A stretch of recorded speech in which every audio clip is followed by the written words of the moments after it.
الرحمن الرحيم. Assalamu alaikum wa rahmatullahi wa barakatuhu, everyone. Welcome to Season 2, Episode 3 on Let's Talk with IMAH, this exclusive podcast where myself, I have been speaking on a number of and variety of topics, and today or tonight we have arguably the most interesting and most anticipated topic to speak on, none other than mental health. I actually put a poll out 4 or 5 days ago, and on the poll I put 4 options in which people had a choice to choose which topic they wanted me to discuss on the podcast. And from the 4, the first one was mental health, the second one was sects within Islam, the third one was death and the grave, and the fourth one was disability in Islam. And of the 4, we found that nearly 800 people voted to listen and want to know more about mental health.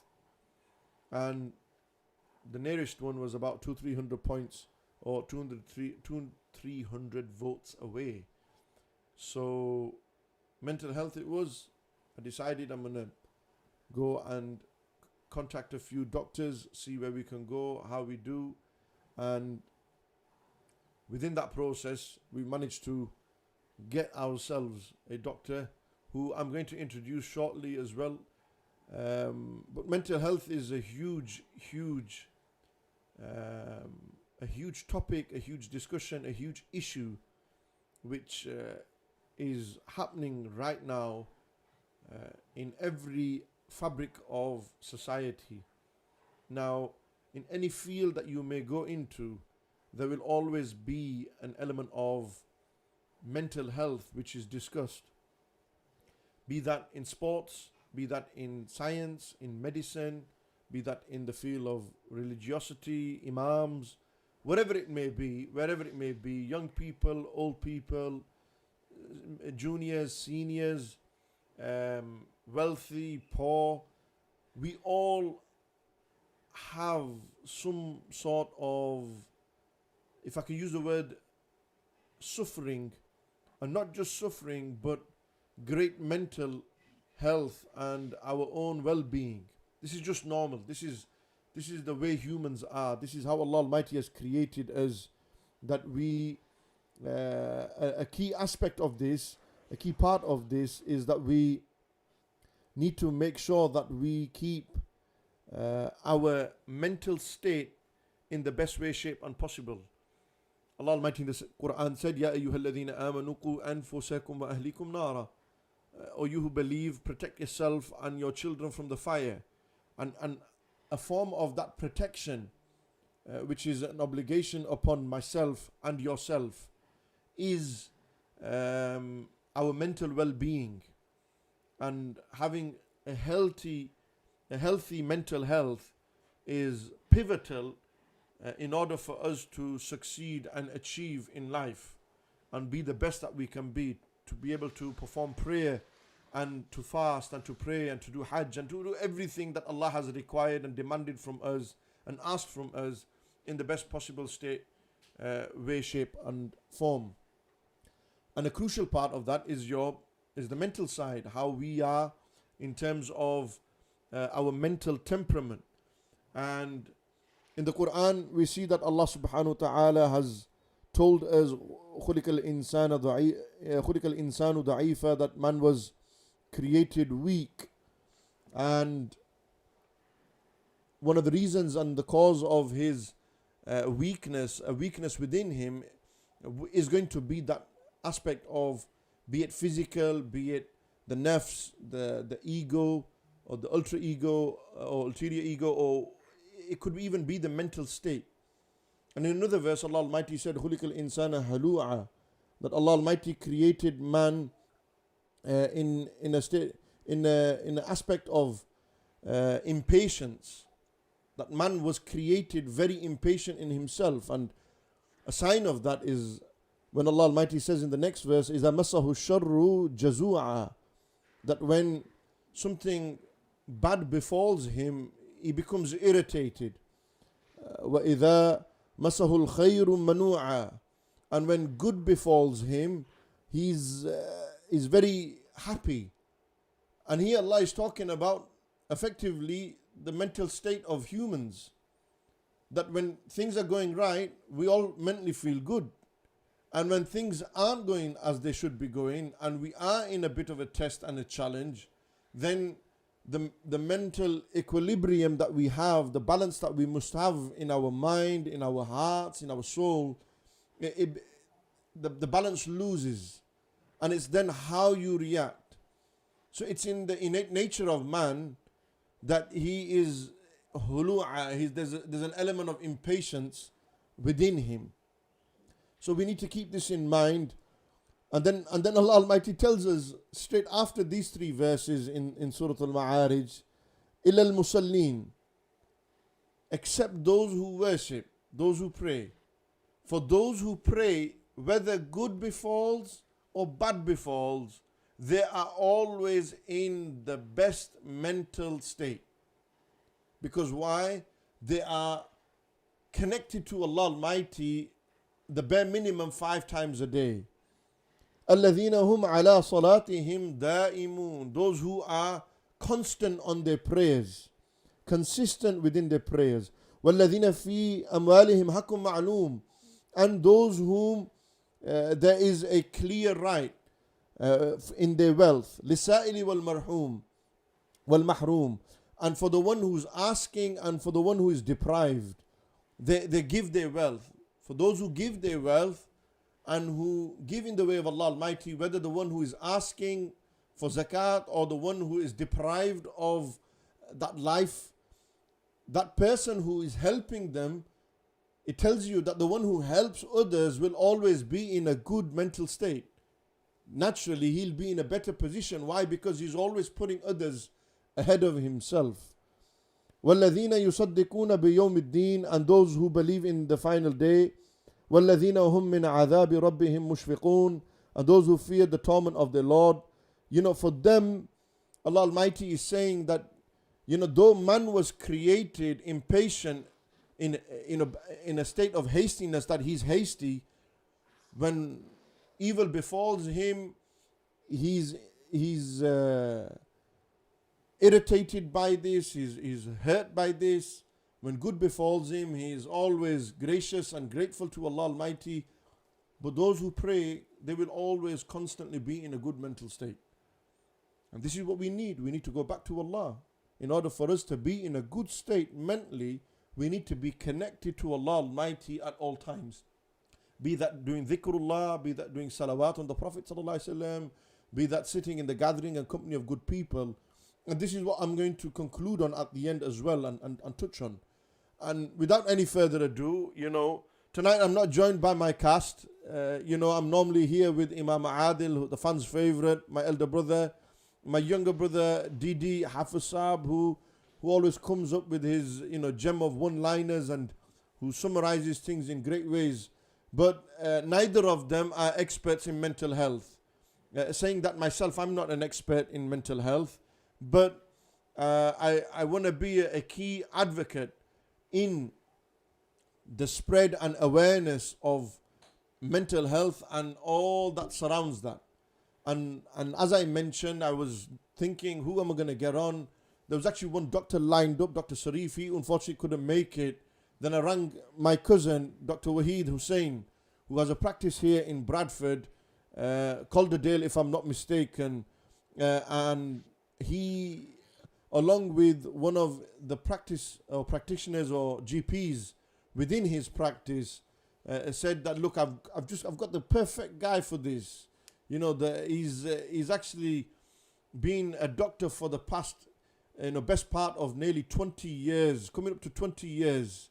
He has been a doctor. He's been practicing in Batley and in Bradford. Between the two, one's actually a very small town and one is quite a big city, but that's a debate for another day. What we say about Batley and its food and Bradford and its food.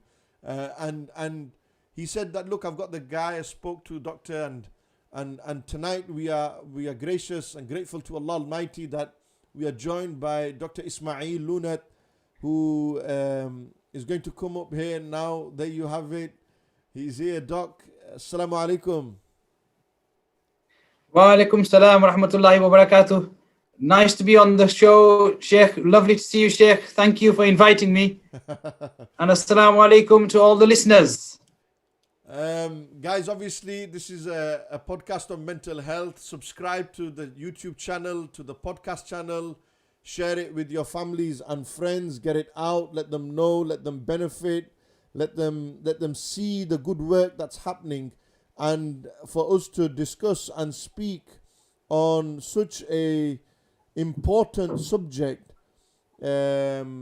which I believe that it's a taboo subject. I'm going to start with this, and I'm going to get you straight into it, Doc. You know, it's a taboo subject which many of us from the South Asian community, we dismiss and brush under the carpet. We don't understand, you know, the mental state and the mental aspect of the human being. We seem to neglect this, whether it's our children who go through some sort of depression, anxiety, stress, you know, cognitive behavioral disorder, temperaments, you know, whatever it may be, in whichever aspect. We in the Southern Asian community generally seem to be very insensitive to this topic. And, you know, I'm going to ask you, Doc, why do you think that is? You've been a doctor for the best part of nearly 20 years. And you've dealt with our community every single day for the last 20 years. You've dealt with Pakistanis, Gujaratis, Indians, Bangladeshis. You've dealt with all different aspects. You've dealt with white people, black people. These are your patients as well within your practices. Why do you think that within our community there's a stigma or stereotypes attached around the mental health issue, Doc? I think that's a really good question to start off with. I would say that 1 in 4 people at some point in their life will have some sort of a mental illness. And that's across all communities, all backgrounds. That's what the statistics shows generally. 1 in 4. That's a staggering number. If I said to somebody, 1 in 4 of you will have a heart attack, you'll be like, whoa, Doc, that's a big figure, man. But 1 in 4 at some point will have this. And over the years, we've seen that there was a stigma and a taboo, and it still is there. And it's partly to do with how we're brought up, isn't it, really? You know, if for example, you're crying, you're upset, you know, if something's upset you, you'll just say, come on, just shake it off. You'll be fine. Pull yourself together. You know, it's that sort of attitude. And generally, we also find that there's sometimes a gender imbalance as well in men. Sometimes it's seen as though weakness. You know, if I was to say, look, I'm a bit depressed, I'm a bit down, you know, I don't want to do anything at the moment, people will think he's weak. So sometimes it's how the community and the culture gear people up. You know, you've got to man up. You know, we hear that word, don't we? You got to man up. But hang on a second. If just a second, Doc. I think there's a slight lag in the live broadcast stream. Are you sure it's? Are you sure? 100%. Okay, is it just Zoom from what, Doc side? Yeah, but it's cutting on, no worries. Okay, no worries. No, it seems to be okay. I think we should be fine. There's just a slight lag from Zoom, Doc, and it's just come up in the comment section. So I just want to make sure that we're on point with regards to that. Guys, if you can, please share the podcast right now with your friends and families. Let them watch, let them listen, let them benefit, and subscribe to the channel as well. You know, this is going to be probably one of the best podcasts in relation to this. I'm being told that Doc's voice is louder than mine, which is not often the case on the podcast. Normally it's my voice which is louder than Doc's. So if we can sort of sort the sound out, Joe, that's Joe's department, and that would be much appreciated, guys. Yeah, so Doc, you were saying that obviously there's there's a huge issue, surrounding why we don't have this awareness within our communities, and there's a huge problem in relation to that. So obviously we need to tackle this. We need to create awareness on this, and we need to make sure that people know about this. And you was mentioning obviously about guys, boys, men, our culture, how we grow up, what is around us, what's surrounding us, and the causes of this, to why we neglect the mental state of people.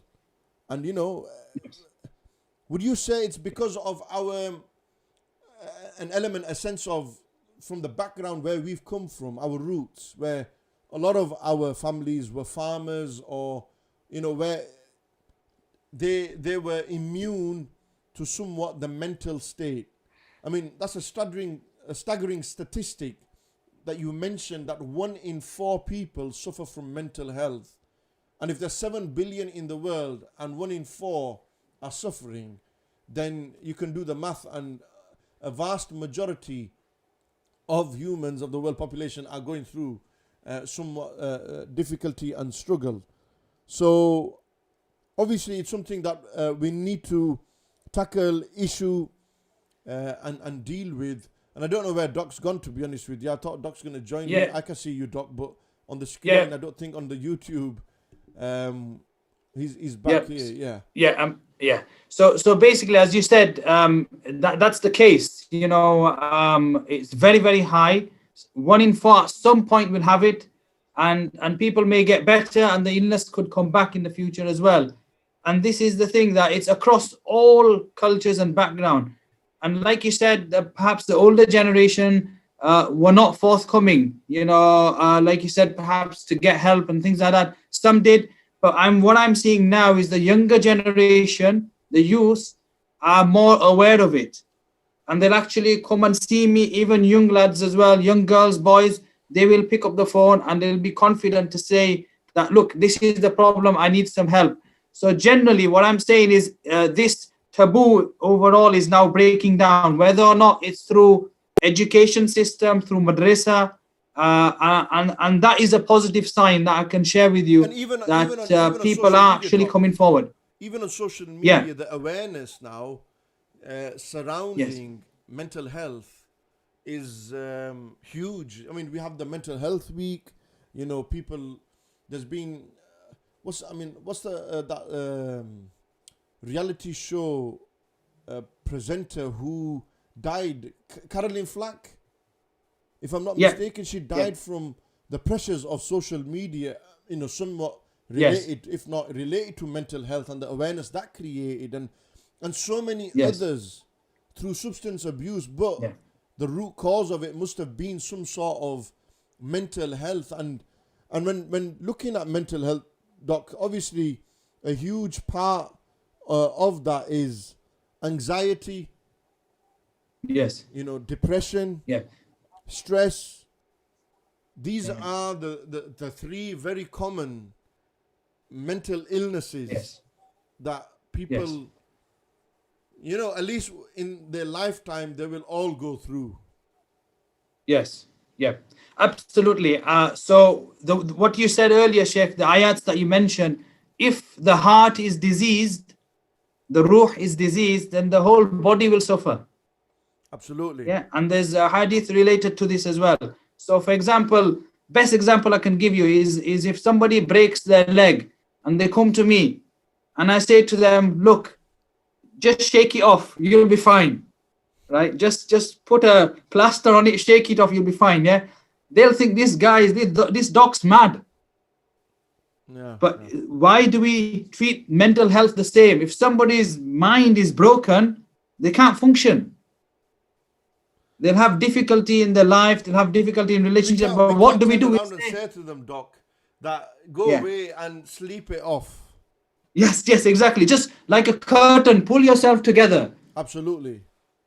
But it's not as straightforward as that person, male and female, pulling themselves together, putting, the curtain over or sleep it off and it should be all right in the morning. We're talking about the brain here. Yes, We're that's talking right. about The brain, the heart, yeah, the soul. yes. The most complex computer known to man, the brain and the ruh. And We still with don't regards to know. the We still ruh, don't know the answers. today, even doctors, they Yeah. don't know the answer. They can create and clone a sheep, Dolly the sheep, but they will never be able to create the ruh. Mm-hmm. The ruh, Allah Almighty, يَسْأَلُونَكَ عَنِ الرُّوحِ. Allah says in the Quran, they ask you about the ruh, the soul. Tell them, min amri rabbi, these are from the matters of my Lord. Man can't delve into, we could say this is what the ruh is, etc. But we don't know the reality of it. Like you said, the complexities and the most strongest muscle, the brain, in relation to that, how it is. I mean, people they've forgotten that, and mental health directly relates to that. It's not your physical being, it's your mental, it's not your physical state. I could go to the gym and train and be good, doc. I could work on my arms and curl, but my mind, something, I might have such a traumatic experience, which, it's not gonna fix it for me, doc. And I'm gonna have to suffer. That's How right. do you deal with that? Yes, and that's how the mind and the body is connected. There's an interconnection there, very closely connected, and therefore, to be able to function fully, we have to have a holistic approach. That if we treat the mind, and if we treat it and we look after the mind, and we do exercise for the mind, then you can function better, your bodily function can better, you can work better, your home life would be better, all of these things, and everything comes into it. So not only the social side of things, the relationship side of things, if somebody is very poorly, they might have to take medication. So all of this is all connected. It's like a bit like the fire triangle. So for something to happen, fire to happen, you need to have oxygen, you need to have fuel, you need to have heat. So same thing with mental well-being, you need all of these things to be addressed. And like you said earlier, all these celebrities are coming up on Instagram, on social media, talking about their well-being. Example I can give you is Ronnie O'Sullivan, a champion, isn't he, in terms of snooker. Similarly, Liverpool Football Club, how successful they've been. And apologies to any of our Liverpool fans listening tonight. I am a Liverpool fan myself, okay? But don't mention what happened tonight. We know what happened today, don't we, Doc? Manchester United. Example of that is... So looking at that, Liverpool Football Club have their own psychiatrist, a guy called Professor Steve Peters. So look, when he worked with that team, how successful they were. This is during the time when Steven Gerrard was there. He slipped and we didn't win the Premiership then. But he'd been working with them throughout that time, and look what's happened. Obviously, manager helps as well. What I'm trying to say is that even these high-class celebrities, snooker players, football players, Ronnie O'Sullivan, who's a six-time world champion in snooker, even those whom you perceive as the success stories, these are successful people in life, even they need to mentally be stable, and they need psychiatric help. They need a psychiatrist or a psychologist to speak to them and to bring things back into line. That's right. And these are sort of people who may have an illness, they may not have an illness, but they're like a coach. There's a saying, isn't there? Deenun nasiha. So the deen is about good advice. So these people will come to them, give them good advice, give them listening. And this is basically what counseling is. Counseling is listening to somebody, and giving them good advice and saying, look, bro, this is where you're going wrong. Look, sister, perhaps I think this is where your thinking is wrong. And this is where the therapy comes in. So if somebody has this, like you said, there's anxiety. What is anxiety? Anxiety is where one of the words we use is khafki. You're afraid, or you're shaken up, you're scared. If I have a billy that came in this room, most people will be all right. A cat won't do anything to us. But if I brought the mother of the cat, a lion, into the room, then my heart would start beating. I'd start sweating, and I'm like, I need to get out of here. So people with anxiety have this. They have it all day, perhaps, many times during the day. It's an awful feeling. Their heart's racing, they're shaking, they're sweating, but there's no lion in the room. But something's affecting them. So in depression, it might be the opposite of that. They've slowed down, they're crying, they're not motivated. These are some of the symptoms. And that can be brought on by things that's happened to them. But sometimes it can run in families in the same way certain illnesses can run in the family, like diabetes can run in families, asthma, dama can run in families. So same way depression, mood disorders, that can run in families. And sometimes it can just happen. It could be a life event, a breakdown in relationship. Perhaps, somebody got into the wrong crowd. They dabbled around with a bit of drugs or alcohol and, got addiction problems. And then they've come off it, or they're still on it. And then they get into this state of mind where it becomes really difficult to snap out of. So what happens is they get these negative thoughts. When we see these people, we try and help them. We listen to them. That's the most important thing. If anybody comes to you with these kind of problems, listen to them. That's the best advice I can give you. You don't need to talk. We have 2 ears and 1 mouth. If we use it in that ratio, then other people and we will benefit as well. So sometimes when somebody comes to us with these issues, just listen to them and just reflect back, and then basically just signpost them. There's help available. Don't hesitate to pick up that phone, contact your GP. Even in the pandemic, we've been working every day normal.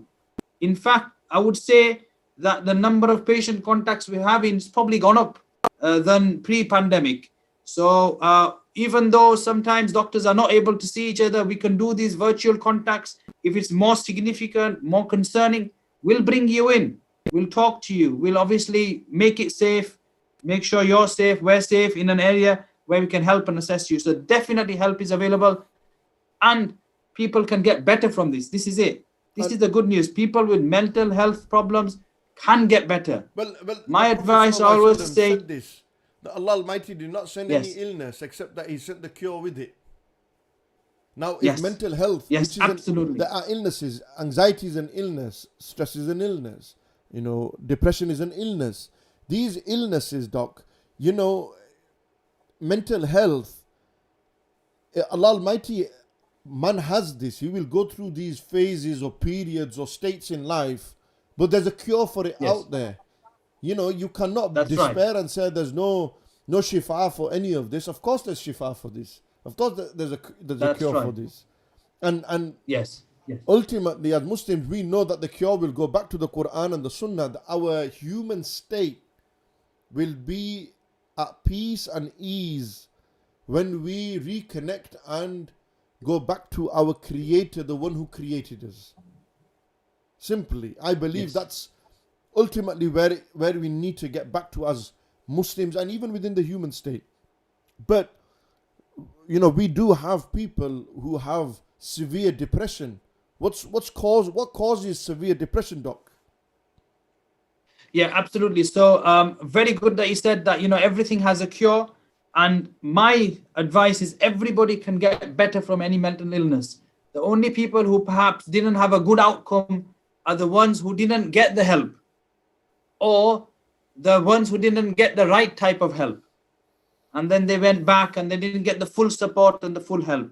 So severe depression, what causes that? Some sort of a life event happens, or something serious happens to them in the family. Just an example. Or sometimes we never find the reason why, but they get into a state where they can't sleep. They have a constant negative thought that, look, I'm worthless. Life's not worth carrying on. They might get thoughts of suicide, that, I'm a burden on somebody, I'm never going to get better. So they might start self-harming, cutting themselves, taking drug overdoses, maybe to the extent of wanting to hang themselves. Serious condition, this okay.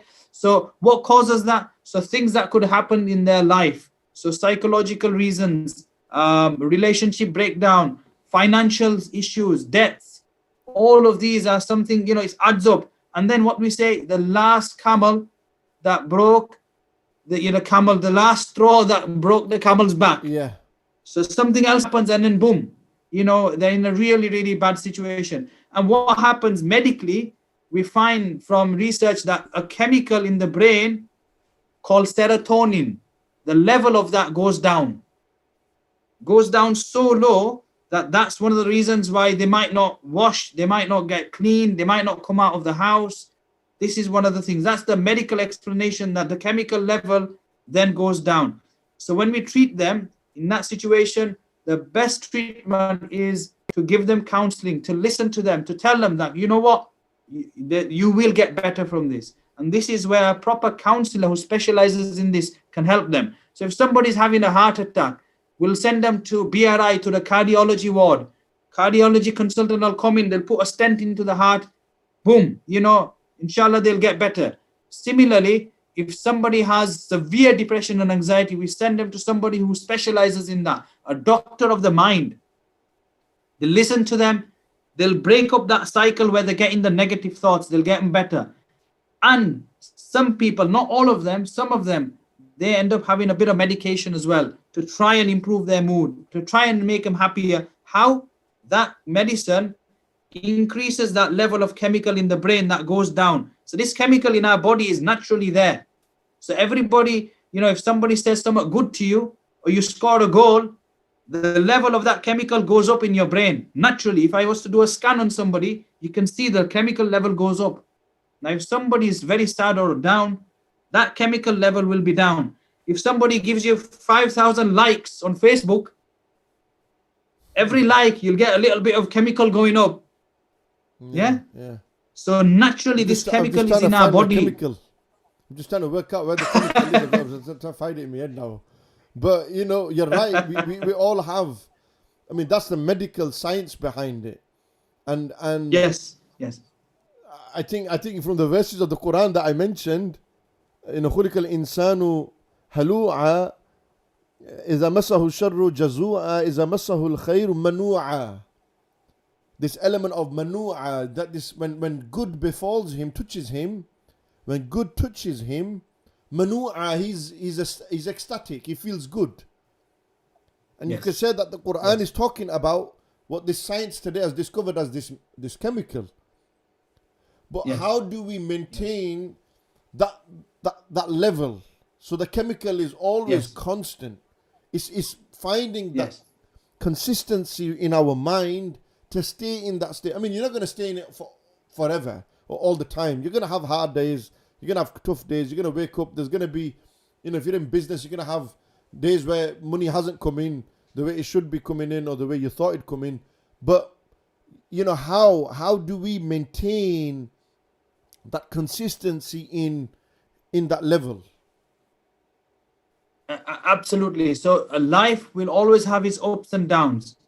That's the nature of life. Nobody knew that we were going to be in a pandemic. Okay, we have a heavy snowfall. We're locked in, aren't we? We can't drive. We can't go anywhere. But if somebody said to me last year, guess what, Doc? Next year, everybody's going to be in a lockdown for a year or close to a year, on and off. People would say, man, that can't be possible. I won't be able to survive and live. That's the situation. I mean, life will have different things thrown at us. But the situation with the pandemic, like we said earlier, it's unprecedented in the sense that our parents' generation, our grandparents' generation, our great-grandparents' generation haven't probably seen this. But we know that pandemics have happened throughout centuries. They've happened, and it's such a situation that has happened in our lifetime.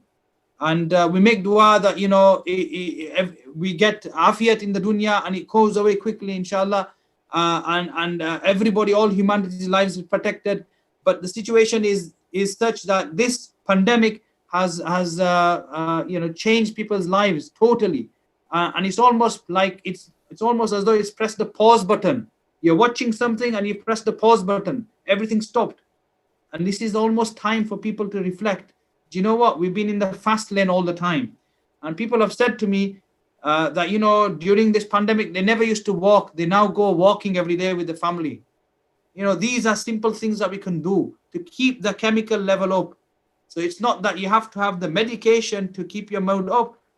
Doing exercise, you walk. I was going to say, is there any natural medication or nutrients that will boost that chemical? Walk. That's right. So just doing exercise where you get a bit out of breath, 20, 30 minutes, bit of a fast walk, that will release that chemical in the brain. Also, eating good food. So what I mean is food that's nutritious, green stuff, a nice balanced diet, fresh food, organic food, nicely cooked. This is good. I'm not saying lay off the burgers and takeaways all the time. That's not good for us overall. It's nice. You get a little bit of a chemical release when you eat it. It's nice. But overall, it's not good for our bodies. Eventually, we put on weight. What we see is it goes into our liver. You've good diet, a good, healthy lifestyle, well-being, physical well-being. We're doing all of that. But if somebody who is going to start that, we've got to make it clear to them that the first week or two, it's going to be hard for that chemical that's always been here.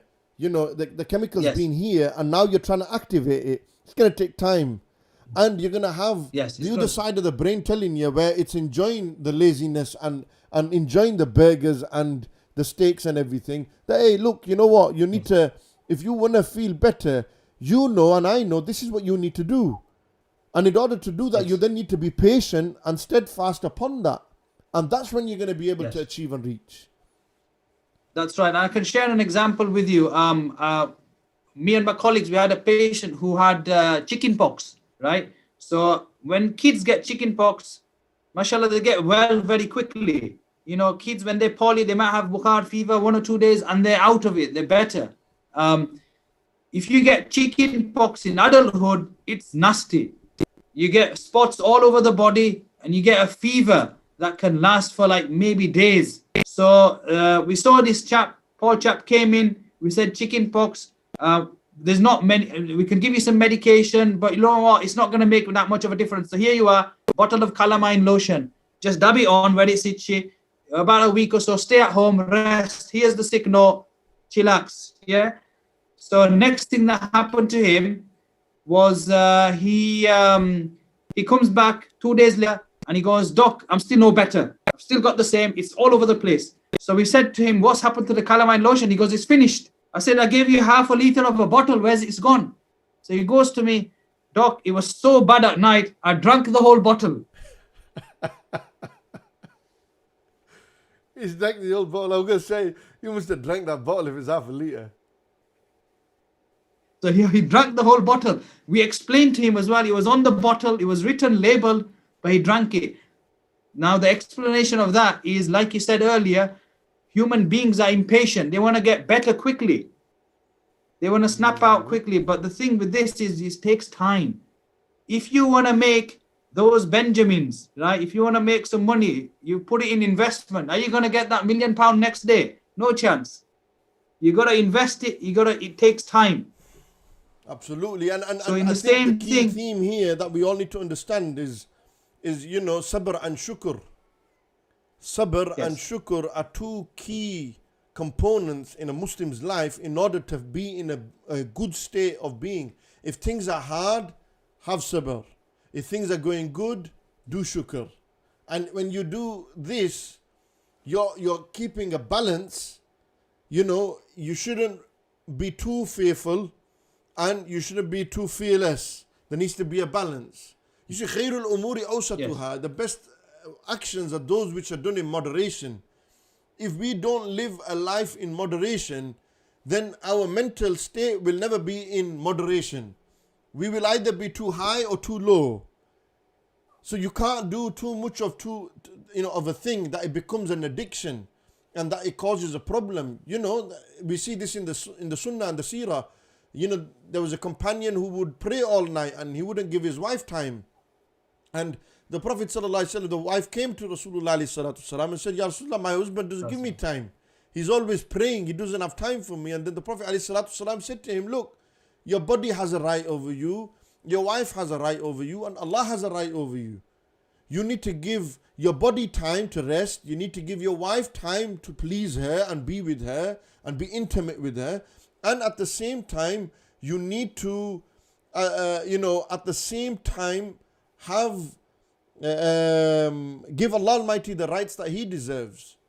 So it's important that we do this. And I just want to make something clear here. Obviously, I think a lot of people have seen that there's a slight lag in the Zoom stream, which is coming stream through onto the YouTube on your part, Doc. Obviously, I think it's slightly lagging. I don't know why. I mean, before it was absolutely fine, but now it's slightly slowed. So people can hear you properly, but they can't see you in live motion. There's a delay. And I think we mentioned this delay prior as well.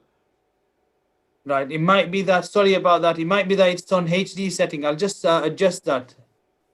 It's possible, yeah, that it's because of that there's a slight issue here in regards to this. Yes.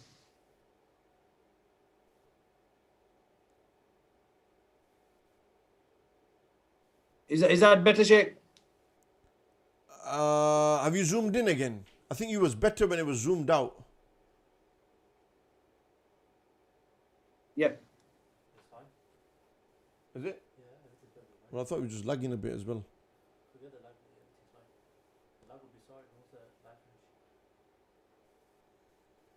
Yeah, I think it should be all right now, Doc.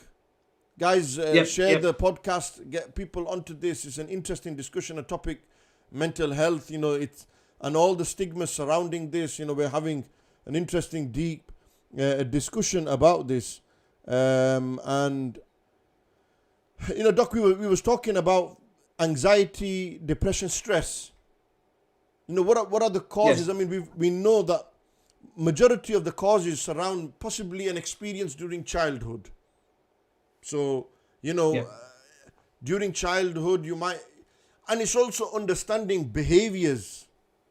You have introvert qualities, outroverts, you've got different aspects, Doc. And people, they don't understand the psychology of the human being. That maybe that's the way he is. I know that my mum would describe my younger brother that he's very quiet, he doesn't speak. And then she'd say about me, that he's very loud and he's always speaking. But these are characters. Some are introverts, some are outroverts. And we've got to understand and educate ourselves about this aspect of psychology. Yes, yeah. And it's like you said, it's nature and nurture. So nature, some people are naturally, like you said, introverted or extroverted, and that's how they are. We find that extroverted people can be very successful, introverted people can be very successful, and that's how people are. And also it's to do with nurture, how we brought up. So if sadly somebody has had some really bad traumatic experience in their childhood or early years or during their relationships, then this can have an effect on their well-being and mental well-being, and that can then manifest as mental illness. And when they come to us, how do they present? They might come to us with things like sleep problems. I can't sleep. Or they might come with repeated physical problems. And when we actually go into it and in the depth of it, then we realize that actually underlying is anxiety or depression. That's the root cause of this. And what kind of things that people present to us with when it's underlying anxiety or depression? They might have headaches. They might have back pain, repeated back pain. Or they might have back pain, but the back pain is amplified. So when they're feeling down and low, the pain is felt really, really bad and awful. So another example I can give you again, giving the same example as a football match or a cricket match. If somebody is running and then they score a goal, even though if they've twisted their leg, they've scored a goal, they'll be happy, they'll be celebrating, because all those chemicals are in the brain, they won't be feeling the pain. Adrenaline. So in the same way, if somebody is a bit depressed or down, then what will happen is the chemical levels will be so low that they'll just feel the pain. They won't see anything else. They'll just feel more pain. and the pain experience will be bad. So this is how it can present. So people might come and see doctors or other healthcare professionals with physical ailments. And as I said, the brain is what powers and controls the body. Even if it's the gut. So some people might have something like an irritable bowel. So they have to keep going to the toilet when they're feeling anxious or depressed. We would call it butterflies in my stomach. But then this gets to a level where it's happening every day. So this is how amazing how the mind is connected to the body. And again, you can get treatment and help for this as well. It's available. People can get better.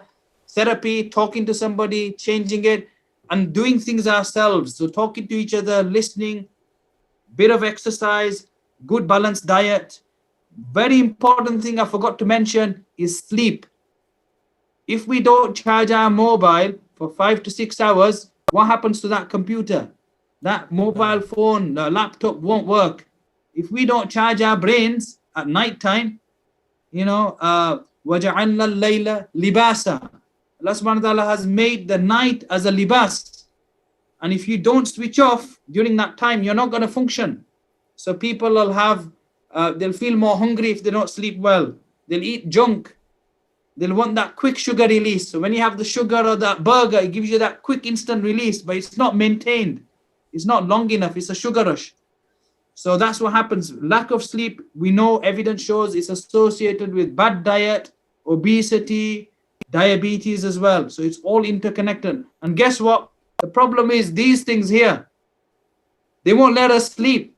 At night time, they keep binging.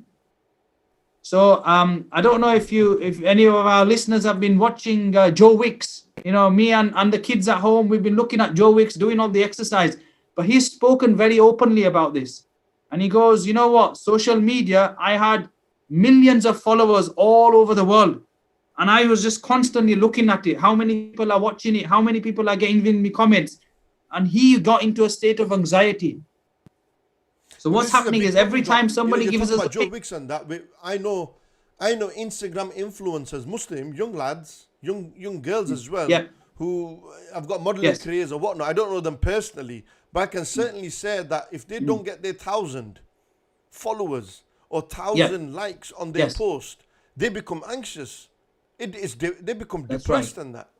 And what's causing that depression is because that chemical, they want to be on that level where, you know what, look at me. This is below my standard. Yet, what are you? That's right. Like, if I was to sit with such people, and I'm not talking about genuine, I'm talking about people who rely on social media for the fix, or who rely on fame and these things. And who are we? Like Hassan al-Basri rahimahullah ta'ala, he said you're a product of semen. You're a product of water. It's impure in that sense. And you're a produce of this. And today you walk with pomp on this earth thinking you're 10 men.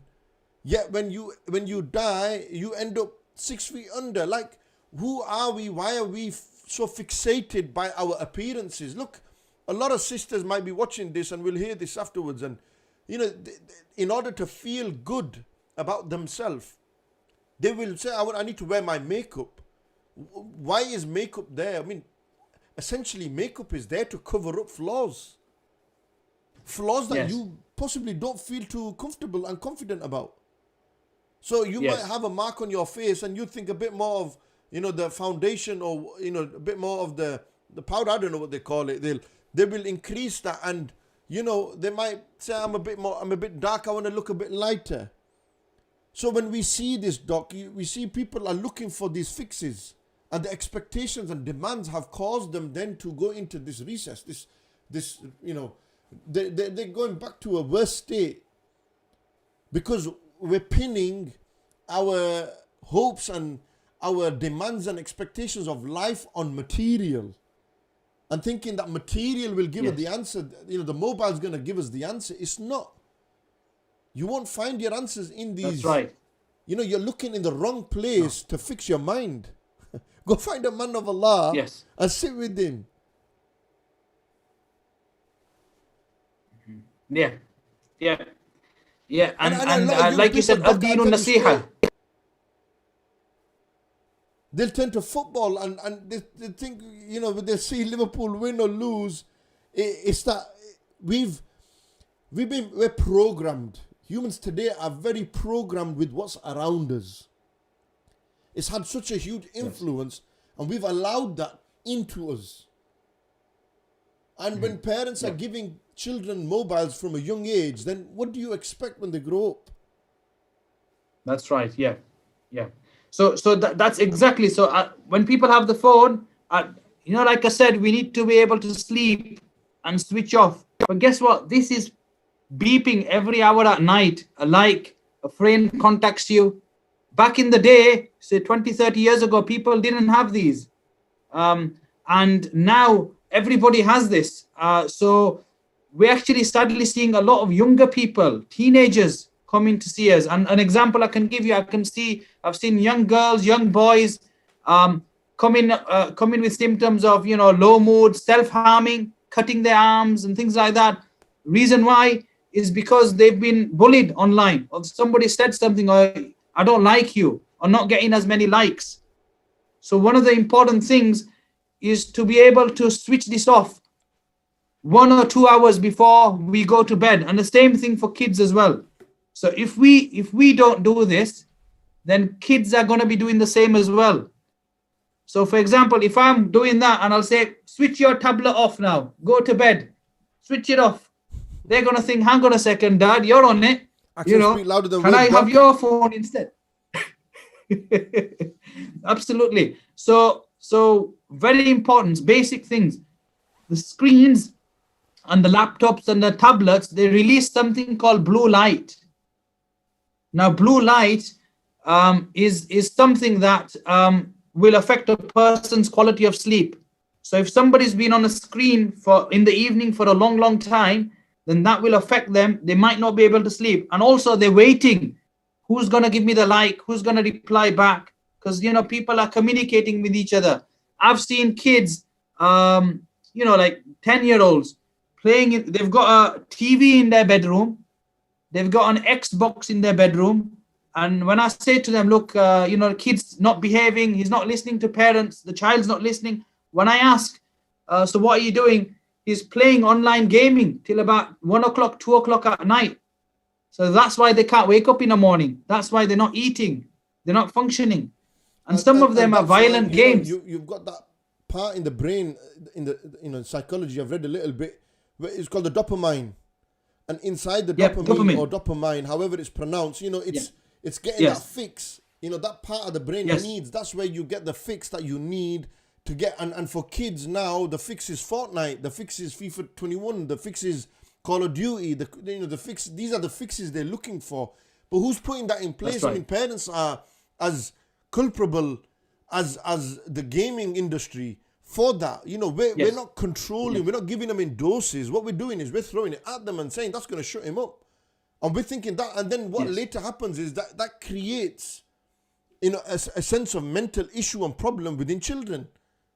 You know, later they will have issues growing up. They will, you know, there will be some element of mental impact that will be detrimental for them.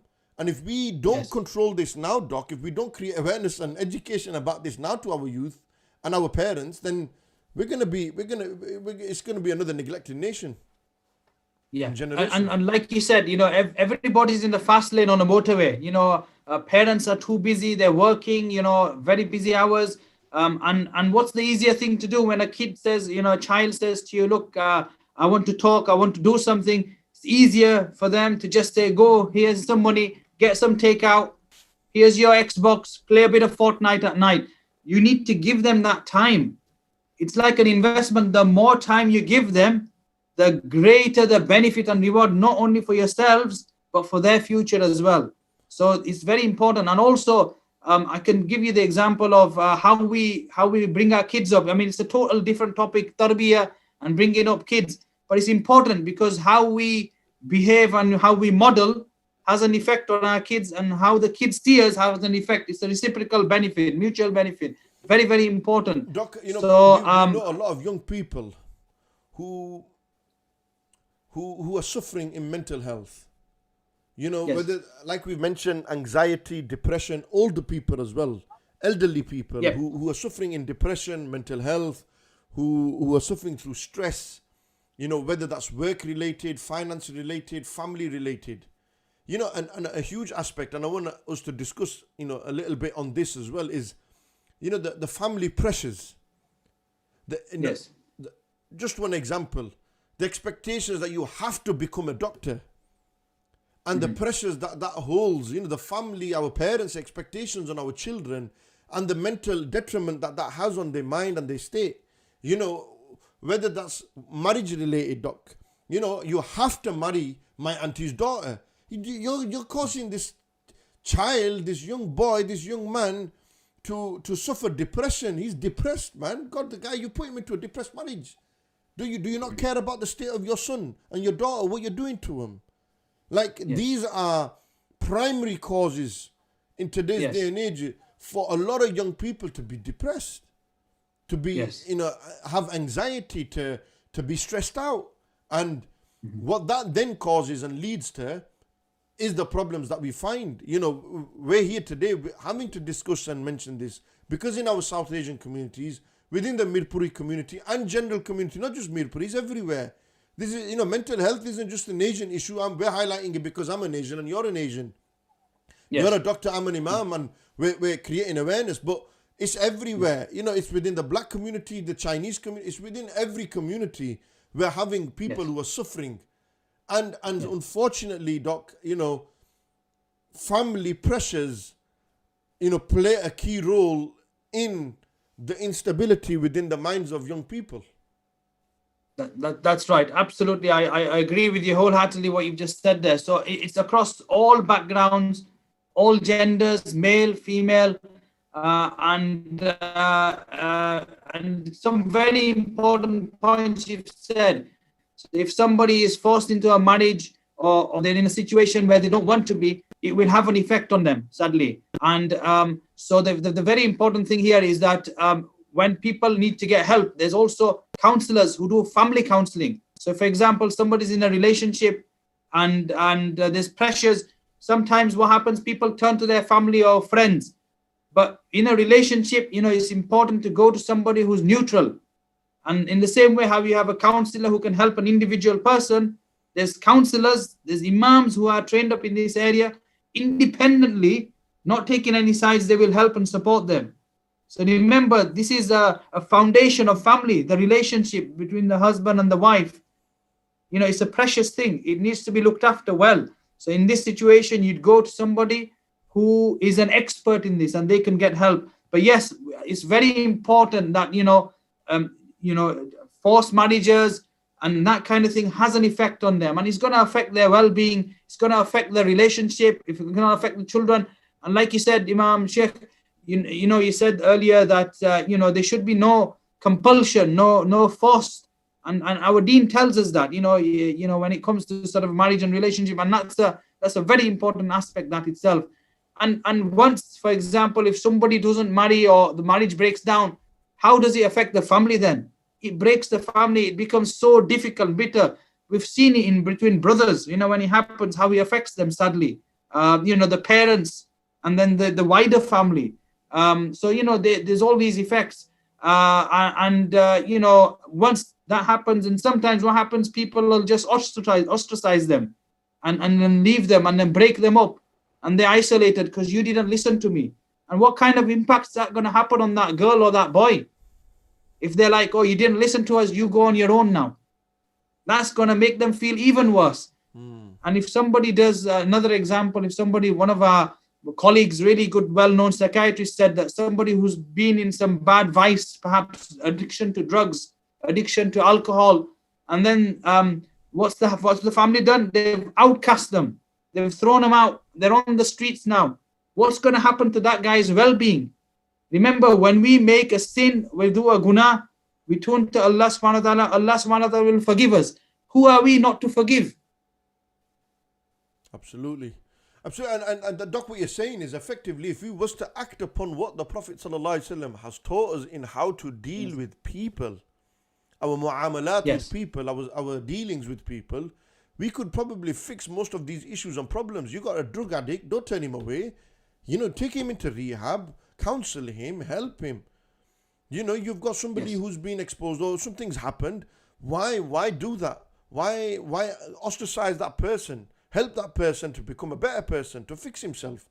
And this is the problem we find today, is that people, in the generation we live in, the time we live in now, it is the easier fix is, you know what, I wash my hands on him, forget him. Yes. And we think that's going to fix the problem. What we don't realize is we're making things worse for that person. Help that one person. As long as you help him, Allah will help you. Islam is all about helping others. Somebody asked in the comments and in the chat about, is therapy allowed in Islam? Of course therapy is allowed in Islam. Dhikr is a form of therapy. Counseling and listening to others is a form of therapy. The woman, when she came to the Prophet ﷺ, or the Prophet ﷺ passed by an old woman and said, have sabr. And she said, what do you know what I've been through? What do you know what I've been through in this state of anxiousness and depression and stress that she was in? And the Prophet ﷺ said, إِنَّمَا الصَّبْرُ عِنْدَ صَدْمَةِ الْأُولَى. Sabr is at the first, point of trial. You do sabr then. The Prophet ﷺ didn't say to her, well, what do you know? I've been through so much myself. I went to Ta'if and the people kicked me out. The Prophet ﷺ didn't say that my daughters have passed away. My people have been persecuted. They listen, they give advice according to that. What do we, Doc, what do you believe about this when we say somebody's suffering from mental health? Oh, go read the Quran or go read your Salah and that. Is that a fix immediately? I mean, I'm an Imam. I can't turn around and say that to someone, go read your Salah and that. Or you know what, go take him to Pakistan, he'll be all right. Or go take him to Hajj or Umrah, and all his problems miraculously will go away. I don't know what your view on that is, Doc, but I certainly believe that is not the answer for that circumstance and situation.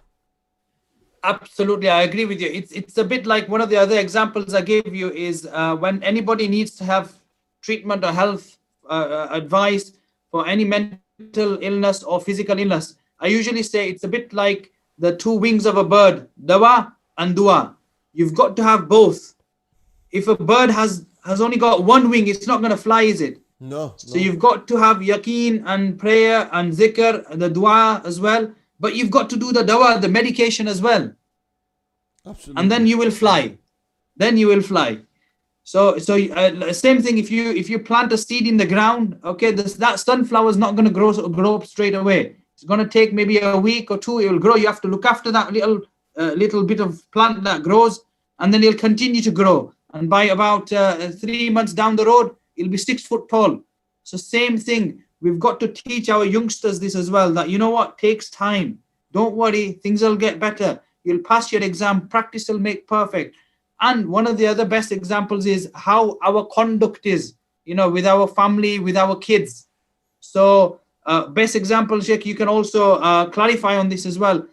There was a child, a Sahaba that was brought to our beloved Prophet ﷺ, and the child, passed some urine, and Rasulullah ﷺ, his clothing had some urine on it. So the father scolded the child. So Rasulullah ﷺ said, this urine stain can be washed off, but what about the scolding that you've done to the child? How is that going to come off? Now this is nasiha, this is tarbiyat, this is what we call emotional intelligence. So people might have a high IQ, they might be really, really, really clever and intelligent, but what about the emotional intelligence? How you deal with emotion? Are you going to get angry in that situation? That can be washed off. And this is how we should apply things in our life. Think before you say something. It's like listen before you talk. Ibn Habis came to the Prophet ﷺ, and he seen the Prophet ﷺ with Imam Hussain, the grandson, on their lap, and they were kissing him, alayhi salatu wasalam, radiyallahu anhu. And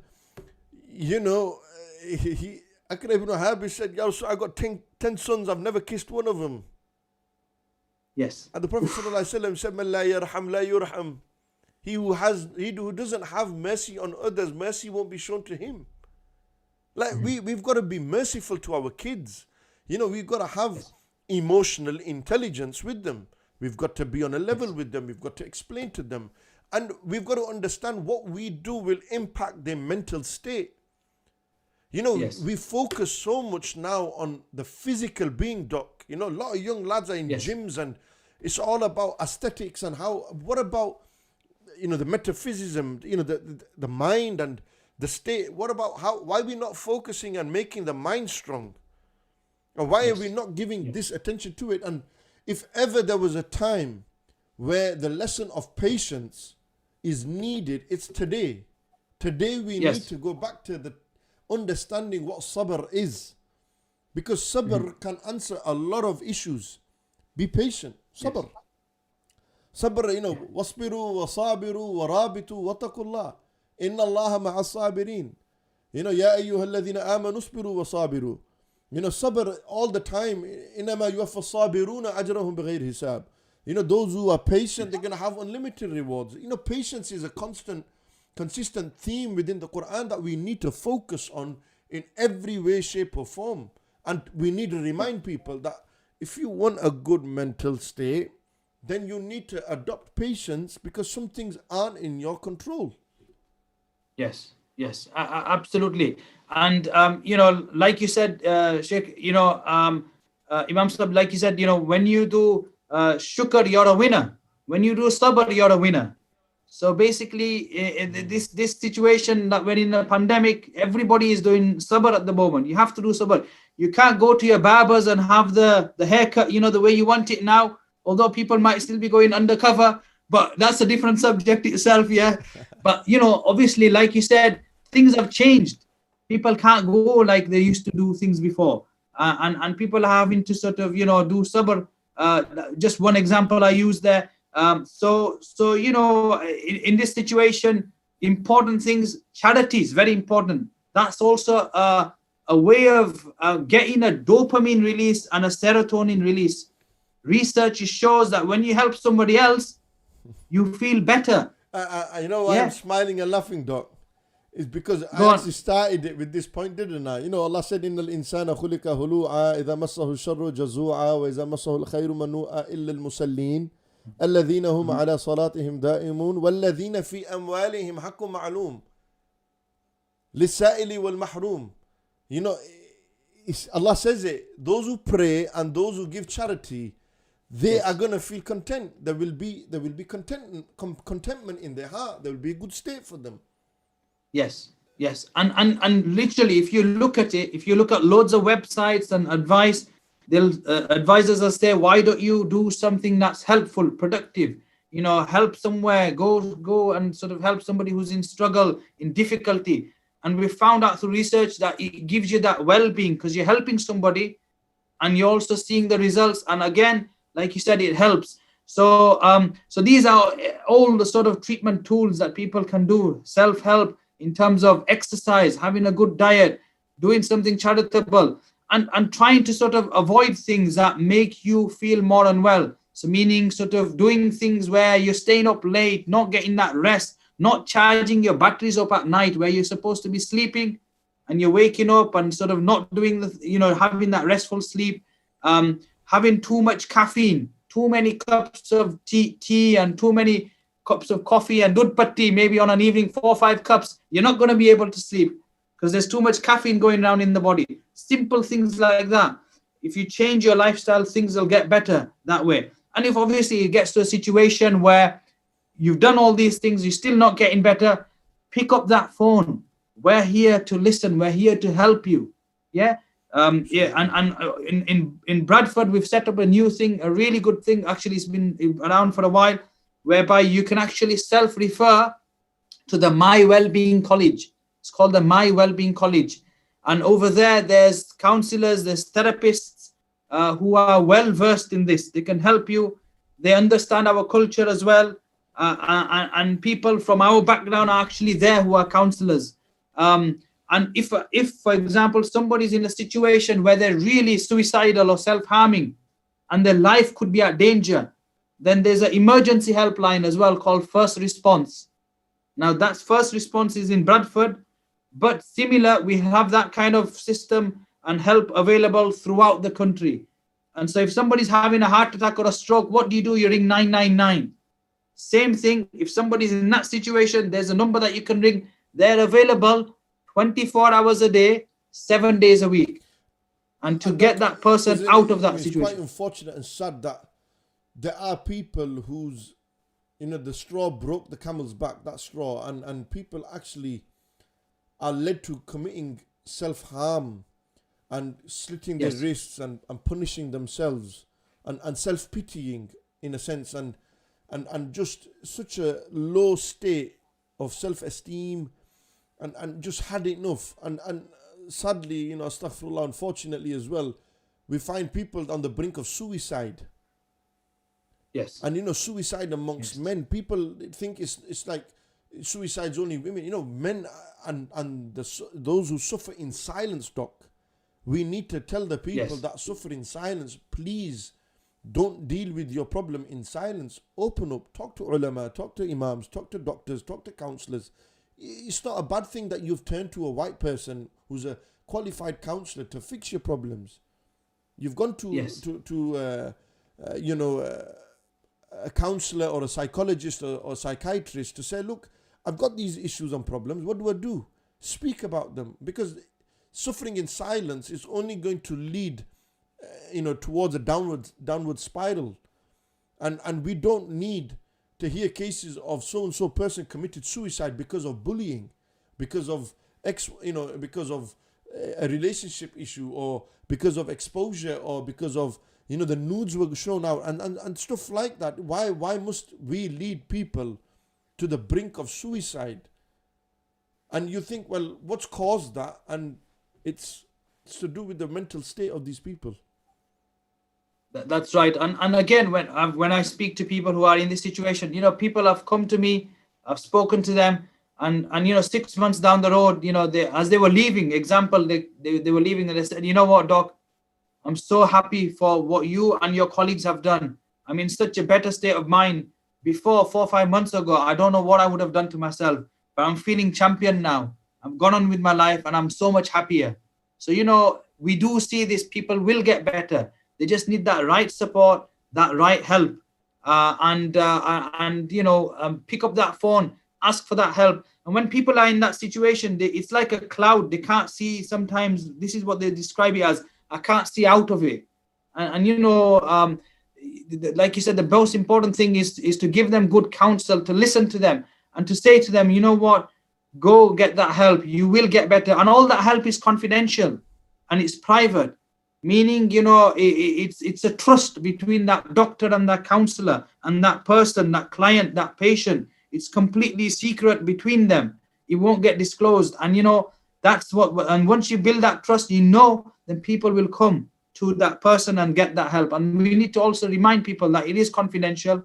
If you need that help, if there's something that you feel a bit embarrassed or ashamed to talk about other people, you can talk to your doctor about that. You can talk to your counselor. And nobody's going to go around.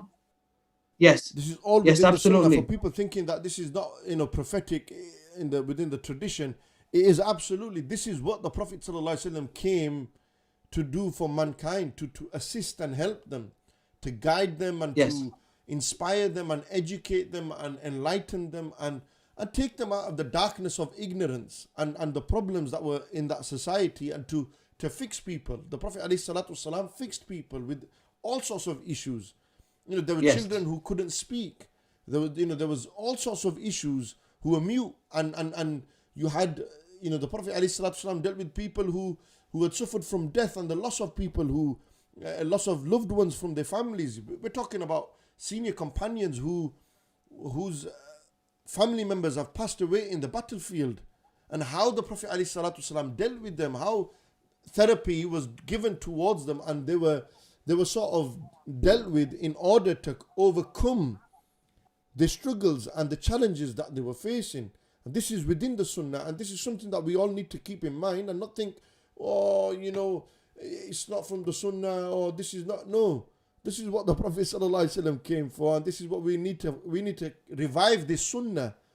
We need to revive this tradition and practice. And sadly, Doc, we see that a lot of antagonists of mental health, unknowingly, they lack knowledge. They don't acknowledge that so and so person has this, and they lack empathy and compassion, and something key for somebody who is dealing with such cases is that he needs to be, you don't need to be sympathetic, but you need to be, empathy towards the listener, the speaker. As a listener, you need to just sit back and say, hey, look, you speak.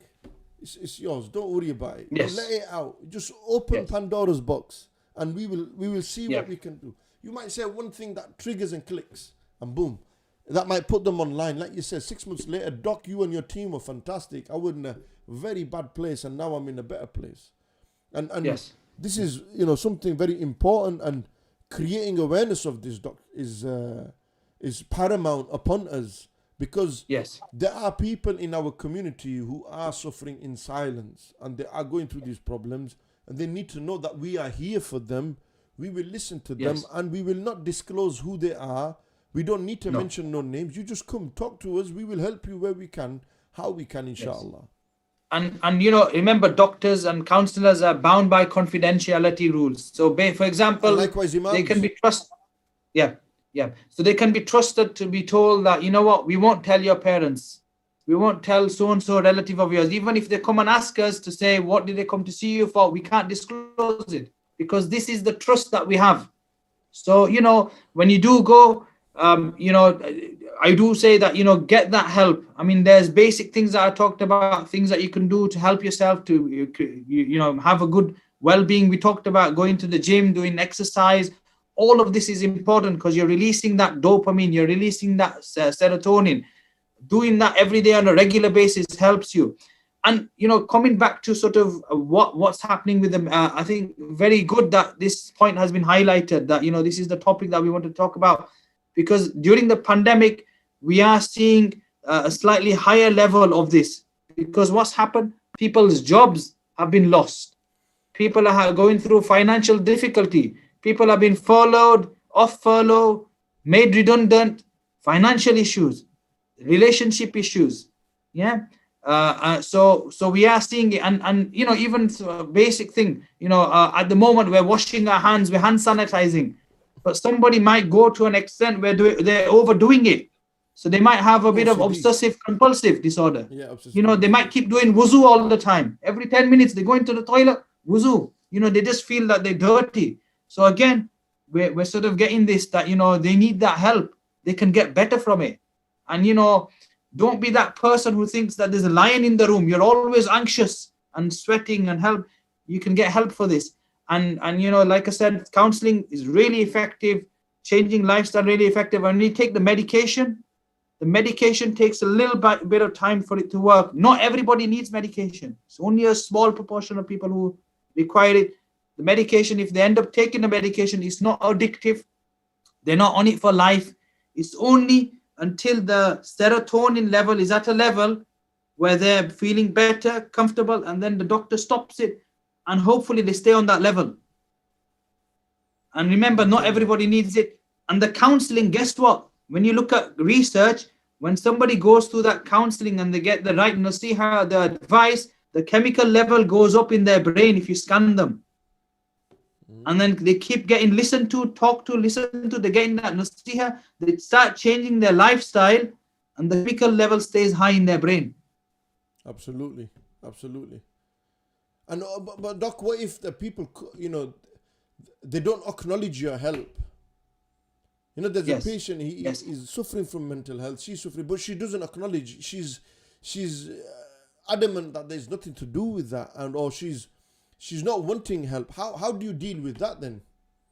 I might give that question back to you, Sheikh. So sometimes some people might think, somebody's done jadoo on me.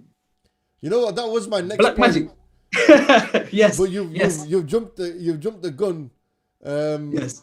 I was gonna say that we quick to say that they come to us and a parent brings a son and says, I think there's a spell on him, or magic is done on him, or there's a jinn possession here. But it's got nothing to do with that. He just come out of a 2-year relationship with his girlfriend. He's just lost a job. It's not necessary that he's got a jinn in him, or he's got possession, or he's possessed, or this is a big taboo in our communities, Doc. Yes, absolutely. And like I said, I come across this in our communities, this kind of thing where I've seen it myself across all our South Asian communities that, they'll sort of say, look, somebody's done something. They went back home in the village and something happened and they come back and they're different now. Yeah. So, they'll give. So the situation, like you said, is very important that we work together. And you, Imam Sahib, you will notice that, that actually looking at the background is nothing to do with that. It's what he's been through. So what I'm saying is that, yes, do go to the Imam, do go to that Muallim, do their tazkiyat and whatever they've given you. But then also seek the help as well from the medical professionals as well, or the counselors who are also well versed in how to treat this. So for example, if somebody has had the effect of jadoo, but then if that's happened, then you need the treatment to get them better. Absolutely. And so for example, if somebody, right people, Doc, you can't go to charlatans that are out there who are milking people and saying, hey, I've got taweez for you, and do this, and I've got this zikr for you, and I've got this dua for you, and really they're milking it. And it might not even be that. It might just be a simple mental health. The kid wants to talk to someone, his parents he can't talk to because you know what, they're not on the same wavelength. So he can't speak to them, he can't speak to his friends, he can't. And you know what, it's just unfortunate, so unfortunate that we have to resort to that. Yes, there are cases where someone could be possessed, where it exists, no doubt. This is real because these are matters of the unseen world, the ghaib, which we have iman in, which exist.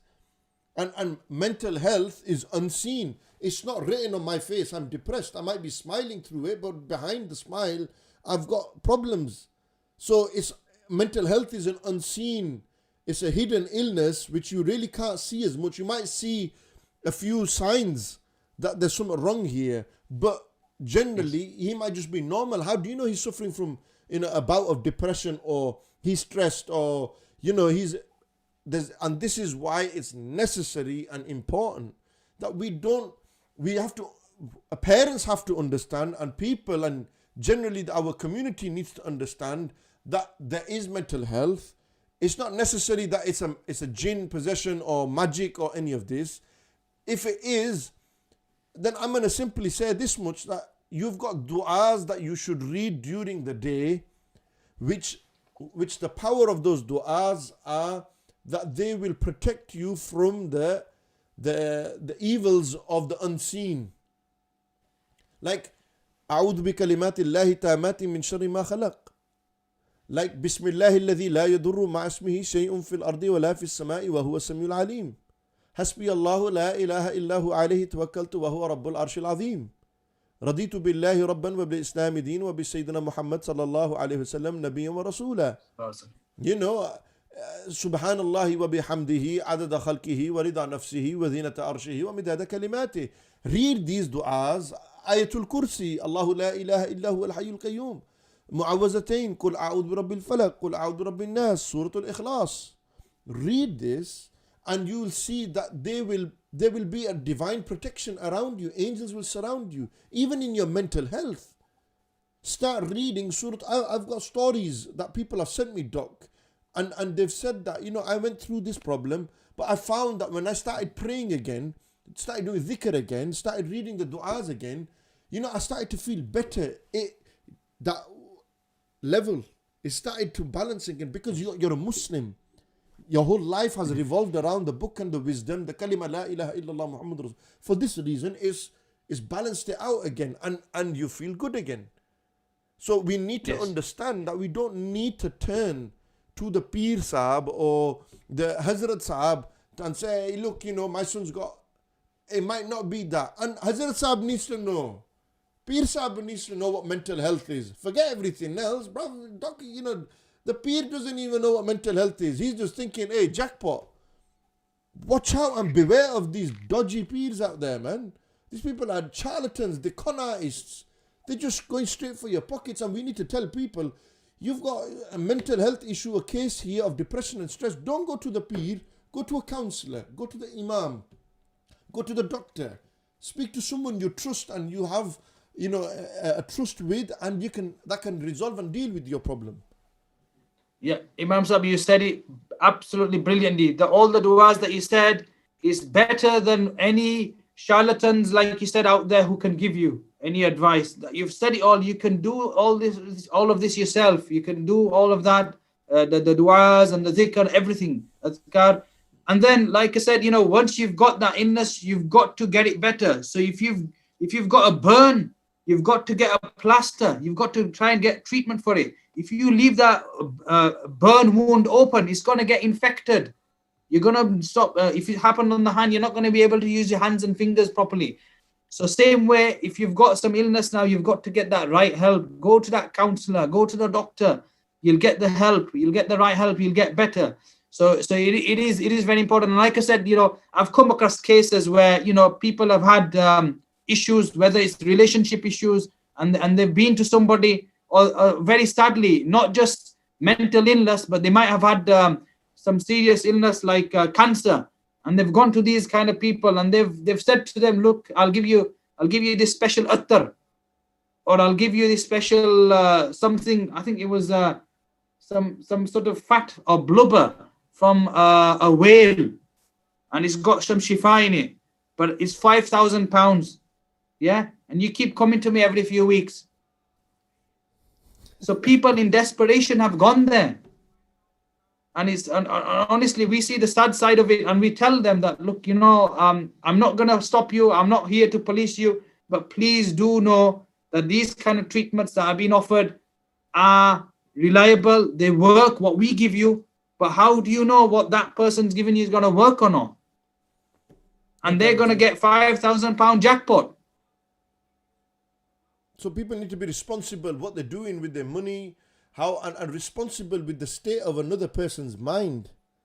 Take some responsibility. Don't just be irresponsible and throw your son towards some, the blubber of a whale and think that that's going to miraculously cure everything. If you want water that's going to cure you, go drink Zamzam. Go drink Zamzam water, which we believe there is shifa inside it. For this is from Makkah Mukarramah, it's blessed, it's holy. Drink this water with the intention that, Allahumma inni as'aluka ilman nafi'a wa lisanan dhakira wa amalan mutaqabbal wa shifa'an min kulli da. Abdullah ibn Abbas, when he used to drink this water, he used to always make this dua, Allah grant me cure from every illness through the blessings of this water and that. And we believe the water is blessed. Drink this water.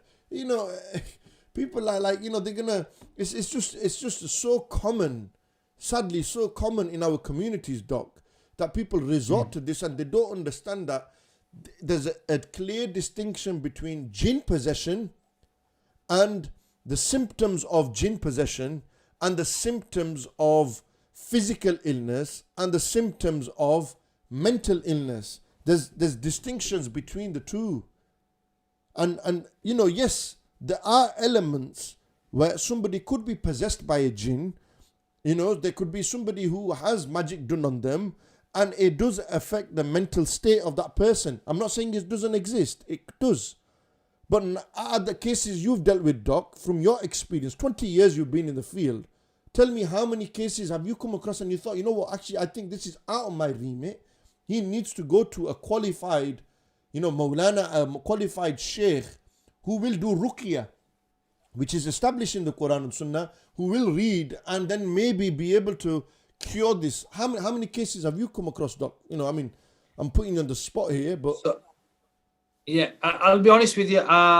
It might be some of the cases that went through an amil or an imam to have the help. They might have bypassed me. So to be honest with you, I haven't come across any case who've come to me and actually I thought, this isn't depression or stress or anxiety. I haven't come across any myself, not in my practice so far. Maybe some of my colleagues might have done. So that brings me back to the point what you said earlier.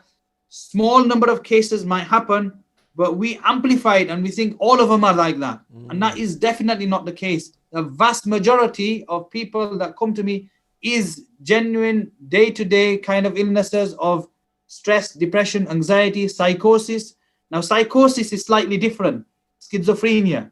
Now, I wouldn't put that in the category of jinn or possession, something like that, but we do get people who can hear voices, who can see things. or they get change in thoughts that somebody's doing something to them. That's the severe spectrum of the illness. And when they get the right help, they usually get seen and treated by a psychiatrist. This kind of happens when the situation of depression gets so severe that they start sort of hearing things, hearing voices. They get treated with medication, and guess what? They get better. They can function. Many of them can go back to work and get on with their lives. So what I'm trying to say is all spectrum of mental illness we can treat with good counseling, good treatment, good medication, and they get better. So I'll be honest with you, I haven't seen anybody in my practice so far who I've had to say, look, you know what, this isn't something I can help with. But like you said, the spiritual aspect of a person is very important. Like everybody needs, good level of health. They need a roof over their head, number one. If somebody doesn't have a roof over their head, no matter how much counseling I gave him or how much medication I gave him, he's not going to feel better until that person has a shelter, a roof over his head, he's got clothing, then that person can move forward. So that's the basic necessity for a person. They need those things. And then after that, food, clothing, and all these things. So basically what I'm trying to say is then when they have these issues or a whole spectrum of mental illness, you need to address those things. You need to address the social things, financial situation. If they're in dire difficulty, they need that help and support. So people who are in debt, there's lots of charity and help available. I think there's a national debt support as well. So somebody who is in a debt, they might not know how to manage the finance and how to pay that debt off. They'll go to another lender. They'll give them more interest. And the debt just snowballs. It becomes deeper and deeper, the hole. That's right. So there's charities that have been set up by the government and the NHS called Step Change, various other charities that help them, support them, get them out of that hole. So these kind of situations, so when somebody comes to see us or a counselor, we'll give them a holistic advice. These are also things that you need to address. And again, this is all nasiha, giving them advice, listening to them, pointing them in the right direction. Absolutely. And this is very, very important in this situation. So all spectrum. So coming back to the point, so very few cases where we've not been able to fully manage, and when it becomes very, very severe, a psychiatrist will then treat them. Like I was on another show a couple of years ago, and one of the speakers, he asked me, look, when people see a psychiatrist, they do this electric shock on their brains, and how often does that happen? Well, I said to him, look, that's very, very rare, hardly ever happens. Back in the day, they used to do it, but not anymore. Yeah. And back in the days, people used to sort of, I don't know if people are aware, one flew over the cuckoo's nest. People used to get, hospitalized in a straitjacket, and they were confined. It's all changed now. People who have mental illness, mental problems, they're kept in the house, in their own homes, in their own comfort as much as possible. People will come to their house to help them if they're in the severe situation. Very, very rare, very, very few people get admitted to hospital. That's when they're a danger to themselves or danger to somebody else. So that's very rare that people end up getting sectioned or admitted to hospital. And what happens? We need to give help to people before they get to the stage where it's so severe that they have to get sectioned. So this is where, Imam Sahib, I'm really grateful for you to get this awareness out so people can get the help before the last straw gets to them. Yeah, and it breaks the camel's back. Yeah, before it breaks them. If you're suffering from mental health and you know that you've got the symptoms and you're anxious, you've got anxiety or depression, talk about it. And sometimes it comes down to, Doc, that it starts from somewhere. Something's triggered. Be that in the childhood, you've had a problem, a case, an issue, an experience, be that work related. As we've mentioned, we've touched on some of the many reasons: social media, work, finances, relationships, wife, children, something or another would cause and trigger that. But what should be central in your life throughout all this time is your connection with Allah. If your connection with Allah is strong, I'm not saying somebody who's got a strong connection with Allah would never suffer from mental illnesses. We're saying that it's possible to hit and be affected by that. But many of the cases we see of the men of Allah, they sound as in why? Because they're truly connected. They learned, they studied, they've educated themselves about the deen. They know the halal from the haram. They've got good company. Company plays a huge role in this, doc. You know, if you've got people who are pessimistic all the time and negative around you, that impact, you know, it's just touch on cognitive behavior disorders and just behavior of people, how you see people behave. You know, I can give you one example from the Sunnah of the Prophet ﷺ, the Seerah, where that man came into the masjid and urinated. And the behavior of the companions and then the excellent character and behavior of the Prophet ﷺ in dealing with that. They said, how dare you urinate inside the Prophet's masjid sallallahu alaihi wasallam? And the Prophet ﷺ said, look, don't worry, just clean it, put water over it and it'll become clean. You know, it's the first time. He doesn't know. Where's that gentle and compassion gone in our characters in dealing with people? Why are we not supporting one another? We're quick to fix everyone else's problem, but you've got a sister at home who's suffering from depression. Help her. You know, you've got somebody who's suffering at home. We need to sit with them and we need to remind. And for a lot of elders, a lot of the stress comes from whom? The children. You know, today you will know that a lot of our elders say, you know, my kids don't listen to me. Parents are saying, you know, my awlad doesn't listen to me. So why is that an issue from a medical point of view? You know, why is it 20, 30 years ago, doc, we didn't hear as much of it as we do now? What's changed over time that's led to this? A few questions there for you. Yeah, and yes, a very good question that. I mean, the thing is, 20, 30 years ago, even possibly longer, when we, for example, wanted to talk to somebody back home, we'd have to send a telegram. I don't know if you remember those days where you had to send a telegram. They used to record it into, well, you're a bit older than me, doc. The telegram was where, you know, it's like a fax. So there was no mobile phones. You couldn't phone. So that telegram used to go to the village center post office back in the village. Somebody then has to go there, get that message, bring it home. Or you used to have to send an airmail back in the 60s and 70s. That letter wouldn't go after another week or two, maybe longer. But guess what? You send a WhatsApp now, you can see the 2 blue ticks instantly. So people are communicating with each other a lot faster. And same thing happens now that people, kids, all ages, they've got a mobile phone. They're on Instagram. They got Facebook.